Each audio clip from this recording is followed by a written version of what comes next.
Hello. Unwind muna tayong unwind. Diba? Tapos pa tayo ngayon. Kasi masyado nang pagod ang ating pa. Para naman sa bagong chapter ng aking buhay ay masaya naman. Nakapagpaputs pa tayo ngayon. Yes! Puts pa tayo.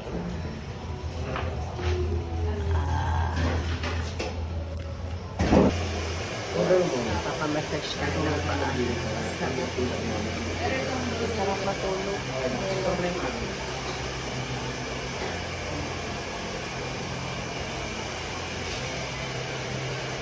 Relaxing talaga. Relaxing.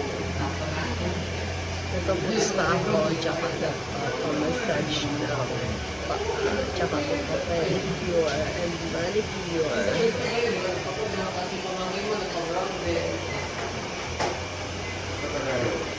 Nakaantok. Masarap. Sarap na masahe. Tapos na.